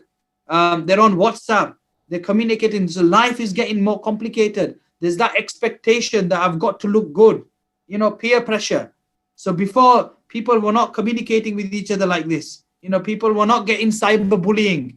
Cyberbullying, kids used to get bullied in the playground. You know, people have picked on us when we were kids, you know, had a bit of a fight or whatever. But now it's happening online. You got keyboard warriors and people behind screens bullying people. That's right. And, you know, it's very easy to sort of say on the keyboard, you know, oh, you're this, you're that, put somebody down. But you don't know the feeling of that. Because, you know, like you said, the keyboard warriors, they're not actually in front of you saying that. And you know, the people might be trolls out there, but it's having an effect on these young people. Younger people are not really ready and equipped to be told you look ugly online or you look like this. I mean, it devastates them. You know, if somebody does that to somebody, then it's devastating. So basically, it's very important for parents as well and younger people to have boundaries ourselves. That, you know, if you're on a social media group or somewhere where there's a lot of negative stuff going on there, guess what? You just have to leave that group. You don't have to be part of that. So trying to go into positive groups. Yeah, social media that gives you positive feeds. You can change your news feeds as well. If there's a lot of negativity coming around, you can change your feeds and have time. Yeah. Have time where you're on social media. Don't be on it all the time. Have time off social media at night time, 1 or 2 hours before, switch off. Change your iPhone setting so that it's actually night mode on an evening. So it doesn't release that blue light, because that blue light affects the chemical in the brain. There's another chemical I'm going to introduce called melatonin. Now, this is a chemical everybody produces to help them sleep at night. Now, what happens with these screens, these gadgets, it knocks off the melatonin in our brain because it thinks, you know what, there's sunshine all day. Sunshine, so you know what, I'm not going to sleep. So your brain thinks, you know what, it's bright, The screen's giving me these signals. You can't sleep. And then guess what? On top of that, you're waiting for that like. Oh, nobody's liked my message. So you're not sleeping. So important thing, switch that off. Switch that gadget off. I know it's difficult. It's going to be hard. It is almost like an addiction. But, believe you me, eventually you'll get that good quality of sleep and you'll feel better. And then, yeah, I'm not saying stop it, but go on to a time. Have sort of boundaries when you use that social media at a sensible time. And when it's time to switch off, and it'll do you good as well. And I guess it comes back down to moderation, doing everything in moderation. Yes. Islam and our deen is a deen of moderation, a deen of being moderate, and in everything we do, we're not extremists. We're not extreme in anything, neither in worship, neither in dealings. We should be moderate in our conduct with people and our approach. And if we maintain moderation, patience, gratitude, our connection with Allah, remembrance, the du'as, all of this that I've mentioned, and everything that you've mentioned in terms of reaching out and seeking help, understanding and awareness about this, depression, anxiety, accepting. Sometimes you have to acknowledge and accept to fix. If you don't accept that you got a problem, how are you going to fix it? You're going to become a rebel. You will only rebel against everything. And no, that's not true. No. You keep going on the no. Why? Sometimes just say, okay, you know what? Maybe you're right. Maybe there is a situation here. Let's deal with it. Let's fix it. And we become compassionate. We become sensitive, and we become, on a level that we can empathize with a person and relate to them, on a deeper level, not just, oh yeah, no worries, and pass it off and say, hey, he's all right, he's just, forget him, he's a bit loose, he's a bit doolally. No, don't. Why are you saying he's a bit loose and doolally? Why don't you help him and listen to him? You don't have to deliver a speech or anything like that. Just sit there and say, right, okay, talk. You just talk to me, man. Don't worry about it. Whatever issue, problem you have, we're here. We're here to listen. We might not even have the answers for you, but maybe you just want me to listen to your problem. That's it. And by listening to the problem, like you said, Allah gave us 2 ears and 1 mouth. There's a reason why He gave us 2 and 1. And there's a reason why we listen from, like this and around. And the mouth, it only comes out from here. Whatever comes out from the mouth comes forward. But your listening should be, I play football on Saturdays, and the manager, he always says, listen, you've got 2 ears for a reason. If I give you an instruction from the sideline, you don't have to look at me. You're listening from both sides. You're left and right. And you respond with your tongue. That's it. You just crack on. So, when we're listening, we should listen to people from all angles. Listening shouldn't be a problem, but today, unfortunately, we're poor listeners. We don't listen as much as we should. And this is absolutely. And like you said, Imam, people, when they come to you and when they've spoken and they felt like they've been listened to, they will be grateful to you. They'll say, look, Imam, I feel so much better. I've got that off my chest. I feel happier now. And even in your line of work and our line of work and counselors and other healthcare professionals, we see that. And it's a very simple tool. People are equipped to do that and listen to each other, it makes a massive difference. Believe you me, massive difference to people's quality of life. Bringing relief, Doc. I guess, this. What can be more rewarding than bringing relief into someone's life? Yes. Where there's people out there who give emphasis of putting food on the table of a person. Yeah, no doubt. Putting food. Allah is telling us that you put food on the table of a person who's got nothing there. Your state is going to be good. You're going to be in a good mental state because you helped someone. It's humbled you. It's made you realize you've given a portion of what is demanded and asked from Allah to the people that deserve it. Fantastic. You're praying, etc. So you've got this where people are, helping and bringing relief. We're doing charitable work, and charitable work is very therapeutic. Dhikr is very therapeutic. And there's a lot of, it's very good for your state. It uplifts the state of a person doing, a'mal salih, righteous actions and actions which will benefit. But then we see at the same time that the people, the people need to, in order to keep that good state, is continuing continuity and maintenance. You know, the most beloved actions to Allah Almighty are those that are small but consistent, continuous. Yes. You know, there's no point, all night we're going to listen to someone and then for 6 months we don't care about anyone. Maybe just give that little bit of time. You know, sometimes the greatest charity is the one that you do at home to that person that needs. Maybe your mum's got depression and you need to sit with her and listen to her problems. You know, I know of close family people and people who we presume that maybe it could be, you know, an external effect on the body, etc., which is causing.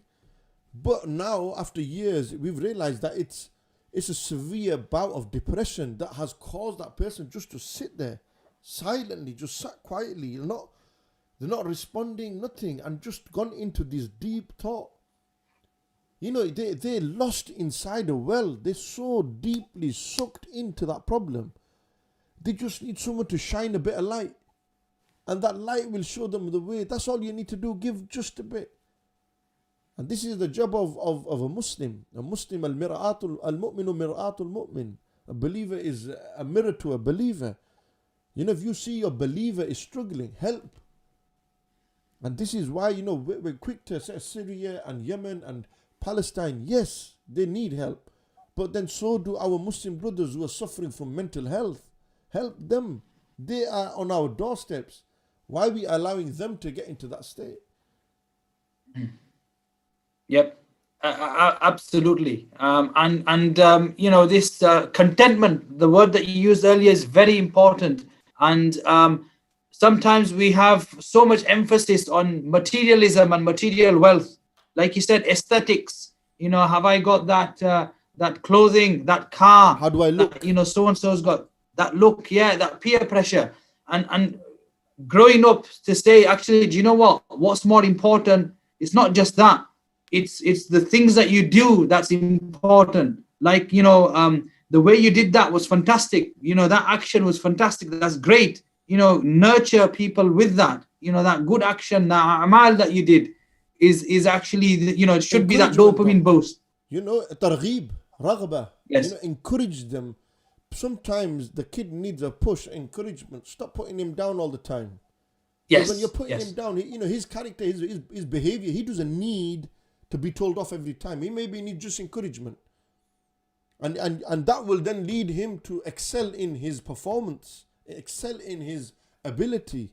Yeah. But then there's others that need the opposite. They need to be told.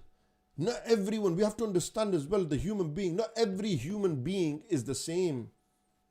Yes. You know, though Allah Almighty has said, you know, Innal insana khulika halu'a, man was created impatient. Generally, yes, that is the state, but not everyone is the same. Sometimes you find people who are very patient. They have high levels of patience within them.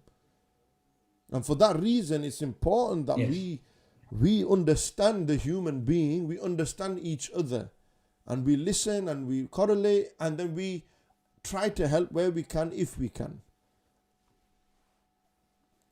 Yes. Yeah, absolutely. And sort of in that situation where sort of if you are as you know, when you see people and patients, everybody has a unique character. So sometimes people might need a different approach in terms of getting them back on track and getting them right help. And, you know, being an Imam Ustad, you have different pupils. You know each one's potential, where they're better. Some may be better in one area, others may be lacking in another area, and you know how to tap into their potential. And that's the same for all age groups and everybody. So you know, it's not one size fits all. So in terms of help and support for mental well-being, mental illnesses, it's not just one standard treatment for everybody. It's tailored to each person, and it can be different and unique for everybody as well. Absolutely, Doc. It's nearly coming up to 2 hours, you know, believe it or not. We've had an unbelievable I never realized time was flying so much. I say to anyone who comes on as a guest that don't worry, time will fly. When talking to me, you're always going to forget time and just get sucked up and deep into conversation. Obviously, you mentioned, I mean, you're a football fan, and it'll be nice to just touch on Liverpool's prospects.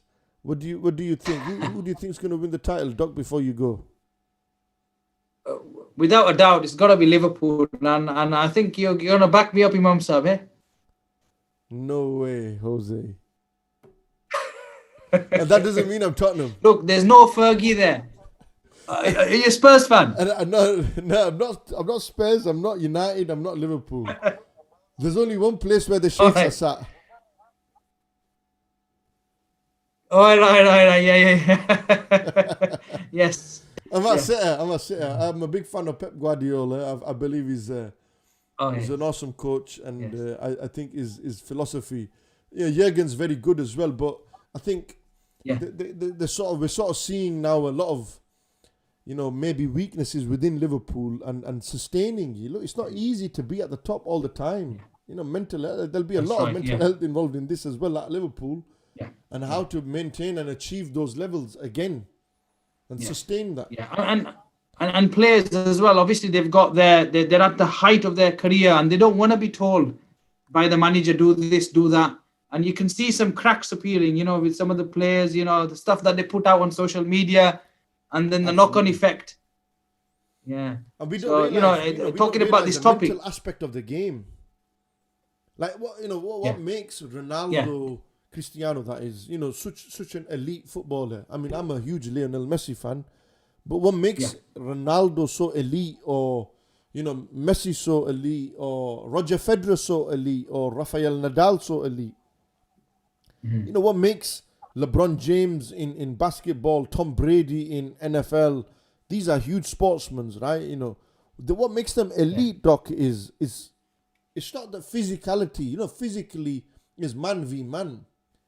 But when it comes down, it's digging in deep here.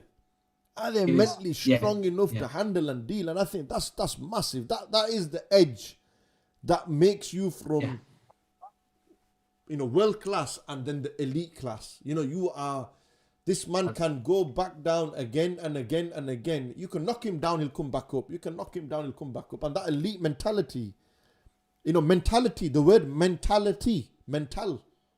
Mental is involved. It's what mentality are you? Are you a positive, negative? Like what we mentioned. So I think mentality is a huge part. And to sort of come back to the football discussion that we've just sort of triggered a little bit, just to see where you stand. I don't think Liverpool will win. Honestly, Doc. I think this is not their year. They've just got kicked out of the FA Cup. They're struggling to get goals. They've just about scored 2 today. They should have won. They could have won.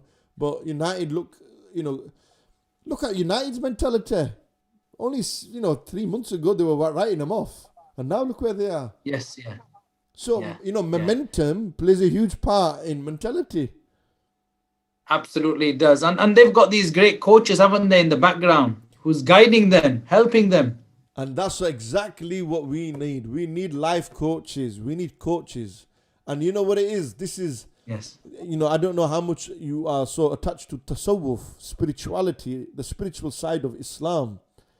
It's finding those men of Allah that you can be guided by and really be coached to be deal with. And the position of teachers, imams, scholars, doctors is immense.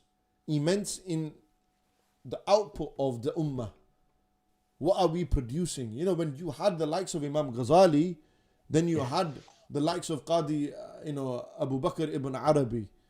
The output. When you have the Prophet sallallahu alaihi wasallam, you have Sayyidina Abu Bakr and Umar and Uthman and Ali and all the great companions. It's the output. So it's having that great coach and leadership and lead example by which we can, because we're humans, Doc, we look up to people, we look up to what's around us. Especially in today's day and age, we need to find the proper coach, the proper person who we can look to and get that guidance. And like you says, United have got, I don't know about Ole as a football coach, but possibly mentally he's the guy who scored so many goals as a substitute must have an elite mentality as well. He did start every game, Doc, but he still scored goals. You know what I mean? So he must be passing somewhat on. Yes. But then we see that it's important in every facet and aspect of life, Doc. The mentality and the mental state plays a crucial role. And Islam is no different. It's part of that. It's involved in that. Absolutely. It starts from a young age. And, it's like planting a seed in the ground. They'll blossom, they'll grow. So that's how you release the potential from a child, good upbringing, emotional intelligence, and that carries on throughout lifehood, our life into adulthood as well. And this is, many of these coaches, when they work with their players, they don't just tell them how to serve that ace in in a tennis match. They'll tell them other things as well. Overall holistic approach in terms of making sure you get your rest, you get good sleep, stay off these vices and all these things. We've heard about these footballers who ended up having COVID and they got reprimanded because they went out on a party. So, they got reprimanded by their coaches, that kind of thing. So, it's a holistic approach on them, full thing. And it's having that balance, that mizan. It's important. And like you said, having a balance in terms of even what you eat. You don't want to eat till your belly's full. You got to have a Absolutely. third food, a third air, third water. Absolutely. If you have if you have one burger, you'll enjoy it. If you have 5 burgers, you're not going to enjoy it. You're going to feel like, I'm full now. I'm going to vomit. I'm going to puke. Yeah, but doctor, So everything you're a in balance, doctor, in moderation. The human anatomy. Yeah. Allah's created the human a certain way. There's limitations that me and you have as human beings. Understand your limits, and in order to, reach the higher echelons of that, of your human body, of the mental state, you must train and discipline. Discipline is key. Yes. This is why soldiers are people who wake up on time, sleep on time. They're disciplined, and mujahideen and even like just the great awliya, the great men of Allah, the friends of Allah, how the discipline they had. Imam Ghazali has books written on this. His Ihya is filled with discipline in the soul, discipline in the desire. And like you mentioned about Imam Ghazali, fantastic. So many of the points that we've covered here, Imam Ghazali has mentioned them in his works and in his books. About this mind and how important it is, and the spirituality and the tasawwuf. So much is out there, a wealth of knowledge there, definitely. And people need to turn to the works of Imam Ghazali and find answers and guidance and a coach in that. Imam Ghazali coaches people today, even though he passed away hundreds of years ago. Why? Because his books is given manuals on how to mentally be in a good state. And people need to study the works of Imam Ghazali. They need to study the works of the great scholars of Islam and see what they did and how they did, Doc. And, it's important that we create this awareness. And, it's fantastic. Any last words, Doc? Otherwise, me and you could crack on talking all night, I think. We can go until midnight. Definitely, it's a big topic, and honestly, it's been a pleasure to be here. But I was just gonna say, that anybody who's suffering from mental illness, whether it's stress, depression, anxiety, you will get better from it. You can get better from it. It's just getting that right help, and don't hesitate to ask for help. You can get better from that, and that's one of the things I was going to say. And it's been a pleasure coming on today. And I just want to read this quote out. Maybe you think someone doesn't have a lot on their plate compared to you, but maybe their plate is smaller than yours and doesn't have a lot of room to begin with. Or maybe their plate is paper and their flimsy paper plate can't hold as much as your sturdy ceramic plate can. So understand, people, we've all got issues in our lives. We've all got some sense of anxiety, depression. You're not going to open about your struggles. I've had some serious struggles in life, especially in the last 3-4 years, Doc. Some of the impacts of the work that I've been in. I've had my father passing away. Death has had a really, really massive impact on my life personally. For example, I was ostracized on social media for things that was said against me. I was slandered. I've been, a lot has been said about me in that regards, and people's opinion of me and what they say of me. And honestly, Doc, it's been a tough time. And even now, at times, I do feel that, there is elements of anxiety. One huge problem is like this bloody block on marriage, for example. It's a huge, and it seems as though, well, maybe I can't seem to find, a spouse according. And I think to myself, well, why is that? And maybe there's a problem with me, maybe what's happened in the past, etc., etc. And all of that, what that does is that, people can look at me and say, hey, look, Imam Asim's fantastic. He's got his podcast, he's got his own madrasa, his own masjid, he's running, But you don't know what's behind the scenes. Like, Doc, I don't know, there may be situations in your personal life that we don't know nothing about. All we know is you're Dr. Ismail Luna. So don't judge and look at people and think, hey, we're all suffering in one way, shape or form. It's human. Humans were sent on this world. This world is full of suffering. There is suffering around us.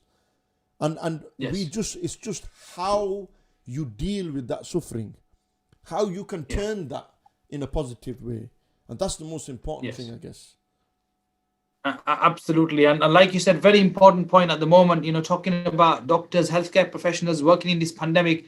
When I speak to them, they're just saying, you know what, bro, it's so difficult, stressful. Seeing people pass away, whole families of people passing away. Talking to a brother in Birmingham who's a consultant, he was saying so difficult, the kind of stuff he's seeing through. And he's going through, anxiety, stress, if you like. But again, he's getting the help. So it affects anybody, any background. It doesn't matter if you're a doctor or working in any other job or role. It's across all sectors of society and all backgrounds. It's very important to highlight this, that you can get better, you can get the right help, and don't suffer in silence. Absolutely. Do not suffer in silence, people. Turn to us, come to us where we can help and assist you. We will always be there. Dr. Ismail Luna, you've been an absolute star, and it's been an absolute pleasure to have you on my podcast here. Let's Talk with IMAH. You've tapped into so many different aspects and insights and opened up and made a lot of people realize that they can and there is help out there for them. How understanding you are of this situation and this problem that we find that exists, this illness that exists. Maybe not necessarily a problem as well, but this illness certainly that exists, and people, how they deal with it. You've been a pleasure, Doc. Inshallah, we will get you on again. Maybe to talk more specifically from the drugs and substance abuse, which leads to mental health, or relationship abuse or relationships, and that leads, and we can break off slowly from this. But it's been an absolute pleasure, guys. It's Let's Talk with IMAH, available on Spotify, on Google, available on all different platforms to go and listen to. Subscribe to this YouTube channel, share this podcast. We had Dr. Ismail Luna who was on. May Allah bless him and reward him abundantly and accept the good work that he's done. And may Allah shower his mercy upon him and his compatriots as well. Dr. Waheed, my cousin, my relative, who actually brought Dr. Ismail on board here today. May Allah reward him as well. And many of the people who are working out there, who are working in the field, stay strong. Those of you who are suffering, please don't suffer in silence. Come speak to us. The help is there. We're always available, inshallah. Jazakumullah khair. Inshallah, the next podcast will be on Wednesday night. And we'll have our regular cast back on, DD and Imam Adil. Jazakumullah khair for tuning into episode 3 of season 2. Let's Talk with IMAH, mental health. Subscribe, and we'll see you soon.